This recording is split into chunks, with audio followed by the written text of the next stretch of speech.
So I realize I'm probably going to be doing a lot less of these because I have these classes online that I'm doing, and man, they are a bit tough. It's a lot of almost essays that I have to write during the week. Um, not fun. Anyway, okay.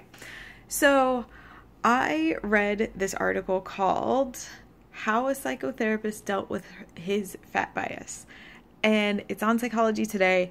It was this really weird article, like like basically a therapist saying that they didn't understand nor liked their fat client, and how this was typical for like overweight clients to deal with, and how tough that was for this therapist to kind of overcome it. And a lot of people are upset by this article because it basically is, as I said, this therapist basically said that their client was disgusting. And I never look at my clients that way. Like, I don't know. Like, yeah, I don't know how you can have a bias like that. I mean, everyone has their biases, and, it's good to, as a therapist, like, go through them and be like, oh, yeah, these are the things that I have a bias for.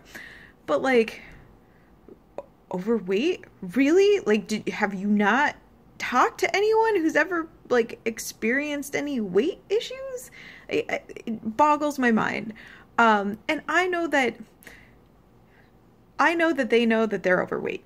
I'm not going to sit here and make it a point in therapy to be like, well, you got to lose some weight. Like, usually they come in with that goal. But, as in all therapy, there's the goal, right? And then there's where they are. And in between is where therapy is really, really important. And all of these like blocks that get in the way of a person, reaching their goals is therapy. So from my perspective, I look at, well, what are their barriers and how do we address those? One of my clients, she always wanted to be life of the party. She wanted all the attention. She wanted to always have food on hand in case impromptu 20 people show up. Okay. But when impromptu people didn't show up, she would feel sad and she'd eat food, obviously. Like she'd eat the food that she had. And it wasn't usually good food. It wasn't usually nourishing food. It was the very starchy, the stuff, comfort food that we've all had the experience of being like, what, I just need to eat a pizza right now. I just want to eat a pizza. And eventually what got in the way of her achieving her weight goals or any sense of, I know that I shouldn't be eating this, was that she had, so we did inner child work. I don't always do inner child work because some people, it doesn't work for them, but it worked for her.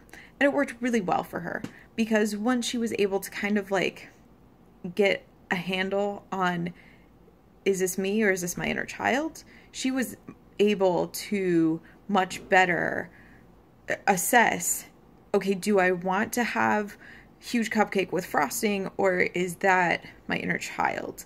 And so, over time she changed her relationship with food because she was able to kind of figure out, oh, these are the things that are going on in my brain. I don't want to act on them. I'm going to choose differently. And it took a long time. It's not an easy process. It's not a nice process. It's a difficult process because this is stuff obviously that she's been experiencing since she was a little girl. So, like you have to transform the people and just kind of point out beliefs, right? And again, it's one of those things where it kind of bothers me that some of my clients have these really bad experiences with their doctors shaming them.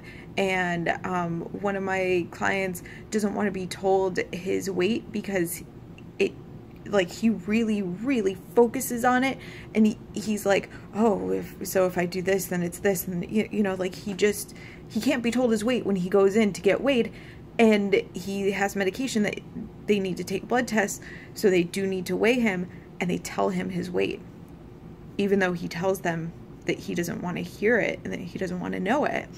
And like, I've talked with him and sent him articles about, you know, you are able to tell your doctor to not tell you your weight if you're going to focus on it, and like hyper focus on it, you know, and like just continue to reiterate and put it in your chart. You do, you know, make sure, you know, you do not want to be told your weight, because it is a problem for some people. And as I said, I don't know one person who is overweight going, oh, no, like, healthy, perfectly as can be.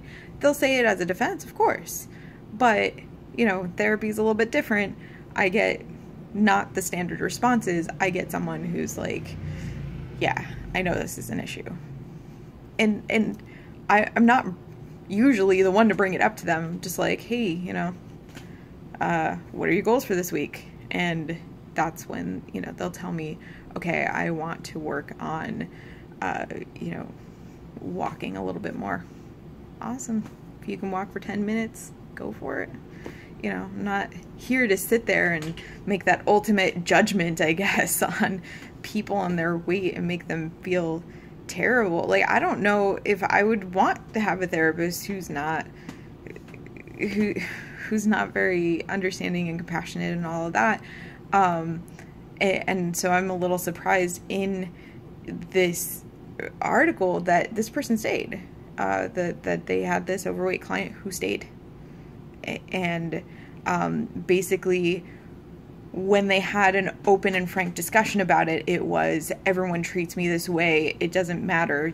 You just, you know, it didn't seem like it didn't matter to the client, which, I'm like, oh, I feel badly that a person has to go through all of that and experience those type of things regularly. All right. I hope this was helpful for you. I will put a link to this article. I mean, I don't really want to give too much credit to this person, but I'll link the article in the description, and I hope you have a wonderful day. Thanks for watching.